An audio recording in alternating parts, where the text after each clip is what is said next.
This man was the Son of God.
right after Jesus died on the cross, Matthew, one of the guys who followed him, recorded in a first and second hand historical document that a rich man by the name of Joseph of Arimathea went back to Pilate and asked Pilate if he could have the body of Jesus so that he could lay him in his own tomb. And Pilate relents and he says, go ahead.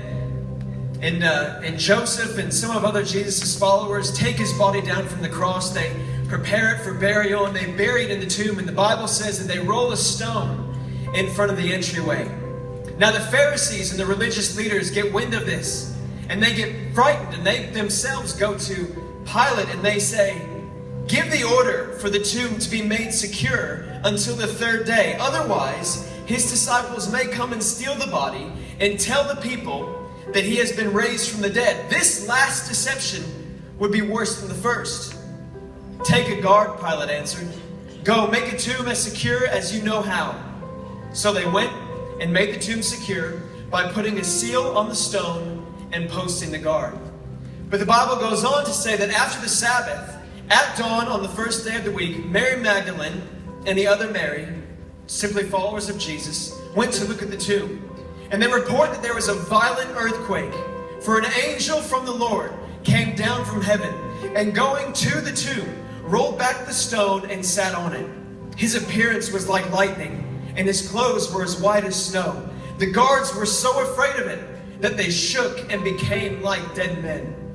And the angel said to the woman, "Do not be afraid, for I know that you are looking for Jesus who is crucified, but he is not here. He has risen as he said that he would."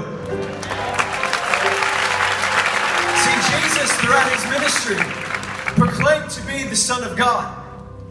And you saw a story of a centurion, a non-believer, witness through the words of Jesus, through his actions, and finally declared that he was indeed the Son of God.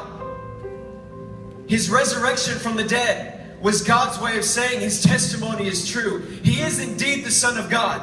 And this Son of God came to earth, and he experienced the pain and the torment and the torture of whips, of a crown of thorns, of nails being driven into his hand and in his feet. He did all that because he loves you and me. He did all of that so that God's mission could be accomplished. God's mission was simply to bring humanity back into relationship with himself. Not to condemn the earth, not to point out the things that we've done wrong, but simply to love us and to bring us back into that relationship with him. God is a relational God. He's not a distant God.